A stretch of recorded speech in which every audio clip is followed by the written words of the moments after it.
Welcome back to SouFLoTV again, everybody. It is your host with the most. If you've never heard this story before, here we go. If you've never been to this channel before, go ahead and hit that subscribe button, please.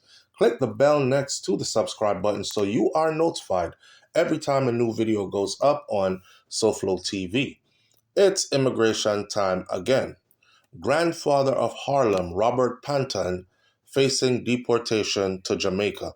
Let's get into this story. So, a Jamaican born Harlem resident. That means that he's born in Jamaica and he's been living in Harlem for quite some time, right? Jamaican born Harlem resident who has lived in the United States for more than 50 years, half a century, was detained by U.S. Immigration and Customs, ICE, the dreaded ICE, and during a routine check-in at the ICE field office in New York City. Now, I know the first thing everybody is wondering, why, after being in the U.S. for 50 years, does he have to check in with ICE and worry about deportation? Shouldn't he be a citizen and be straight and be living a good life, etc.? The story gets a bit twisted. Here it goes. So Robert Panton, who is 59 years old, which means he has been here since he was 9 years old, and now he is 59, now faces deportation to Jamaica, a country he left as a child due to a decades-old criminal conviction. ICE's decision to take him into custody follows 4 years of discretion in his favor, despite his deep ties to Harlem and ongoing medical concerns. The National Immigrant Justice Center has filed a stay of removal and a habeas corpus petition in an effort to prevent his deportation. They'll hopefully look at the role. This is what he had to say. He said, they'll hopefully look at the role that I'm playing in my community and that detainment is not an option for me. If things go wrong, it would be a gross injustice and can be reversed at any time by the administration that's in power right now. Panton said in a statement before he checked in to ICE, there is a process where they say, is someone better for the United States or not, when they make these considerations. And I hope that they consider my community efforts trying to help the youths stay out of issues that get them into trouble that they can't get out of. I appreciate all my supporters and all the people who fight for me and for not only due process, but the proper consideration of being in this country. Panton's detention has drawn some sharp criticism from his family and supporters. One said, I am a U.S. citizen and Robert Panton's youngest son. I am a New York City police officer as well. My dad is my role model, said Mr. Panton's son, Dejon Panton, an officer in the New York City Police Department. My wife and I recently had our first child, Olivia. My father was at the hospital when Olivia was born, and he has been a constant presence in her life ever since. I am very scared for my dad's health if he is deported. He needs to stay in New York with his family and his doctors. We need him. Another one said, I just stood by as my life partner, Robert Panton, was detained by Immigration and Customs Enforcement, said Sheila Davis Dodson, Panton's life partner. Robert's home is in Harlem, and we need him here with us now more than ever. He works every day to make Harlem a safer place by mentoring these youths. I truly cannot understand why ICE has decided to take him from us today when Robert has done everything they had asked of him for years now. It's not right. Removing Mr. Panton from his Harlem community, where he has been a lifeline to neighborhood youths who are in crisis, a family who loves and needs him, and access to medical care for chronic and debilitating pain would be unconscionable and have harmful repercussions across an entire New York City community, said NIJC attorney Olivia Abrecht, who represents Panton in his immigration case. Now, here's the background on the Panton case, right? This is what you've been waiting for, because I know you've been thinking 50 years in the U.S. and they just grab you. What's the catch? What's the issue? Okay, here's the issue. So, Panton served 30 years in prison. 30 years in prison for a drug conviction stemming from the U.S. government's crackdown on narcotics back in the late 20th century. A federal judge granted his release in August of 2020. Now, under current sentencing guidelines, the same offense today would likely result in a significantly shorter prison term of about 6 years, probably even less, because the rules, the laws have changed. There was a time gone by where people were getting time in prison for drugs, more time than people were getting for a murder. And it was disproportionately added out to Black people. So blacks caught with crack cocaine would get 30, 40, 50 years in prison. Whites caught with powdered cocaine would get 1 year, 2 years, 3 years, etc. of the same weight drug. Understand? You had to be back then to understand it. This is real. So anyhow, he did 30 years, 3 decades in prison in the US under those old laws. And then when the laws changed, he was released in 2020. Since his release, he has been actively involved in a community outreach in Harlem. He launched the Too Young to Die campaign, working with local youth organizations to provide mentorship and support.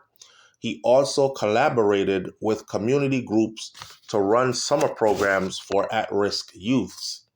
His case has drawn support from even members of Congress, from Harlem leaders, and from more than 70 New York and national organizations who backed an unsuccessful presidential pardon request during the Biden administration. So even in the Biden administration, they were trying to get him pardoned so he would be safe. And they were unable to get it. So not even Biden would pardon him, basically, right? That failed. And here he is. He is getting ready to be deported to Jamaica. His son, a New York City police officer for years, has come out on his behalf saying that, my father is my role model.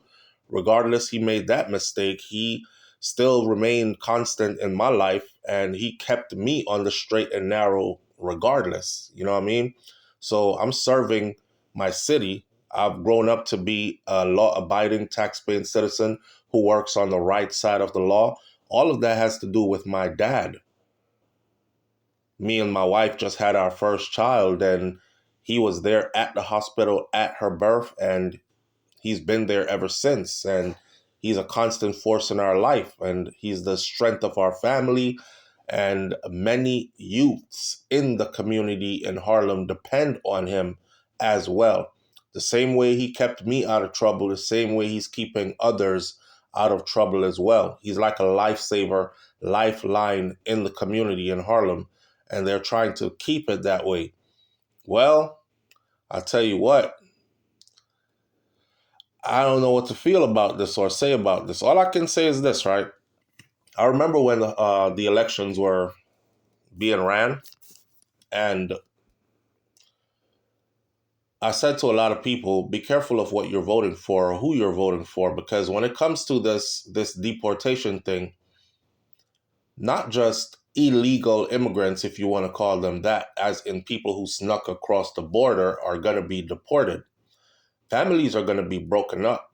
Some people are going to be uprooted. People who've been here 20, 30, 40, 50 years. In Mr. Panton's case, in his defense, he was in the country legally, living his life. Okay, we're talking about 30 plus years ago, he made a mistake or he was involved in things, right? And he paid his dues to society, more than paid his dues to society. So much so that if you should think with a rational mind, even the law has been revised, and they found that these laws are draconian. These laws are crazy. The same amount of drugs are on the street now today, or even more, right? People are still using drugs. Look at the fentanyl outbreak in the United States of America. I'm willing to bet that he was caught with crack cocaine.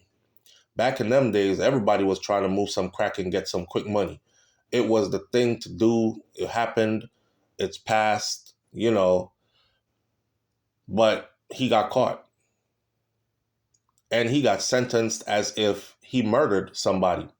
There were people who went to prison for murder the same time Mr. Panton went to prison for the little bit of drugs he got caught with, and they served their time for taking a life and were back out on the streets getting back to their life while he was sitting in prison for 30 years.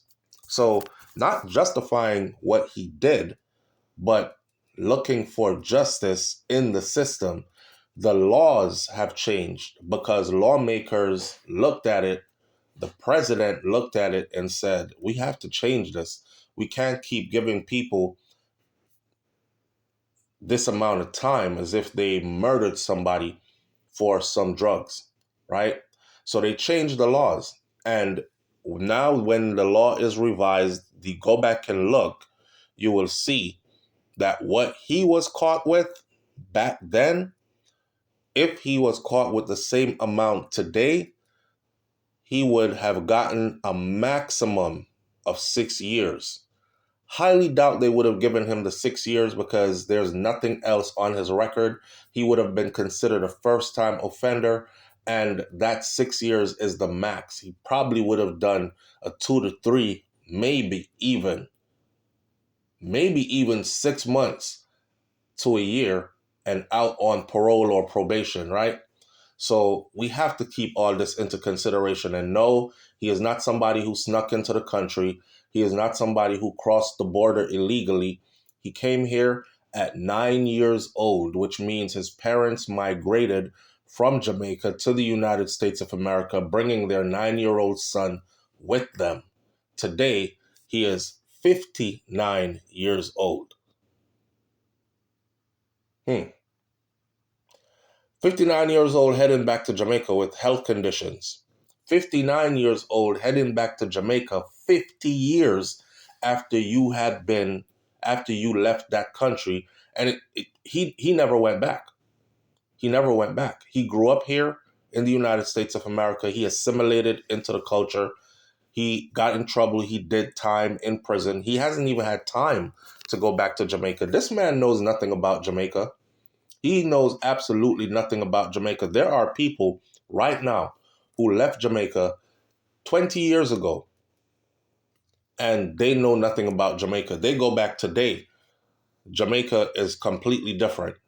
We had one of our dear family members, subscriber, friends call in, a member of our channel call in.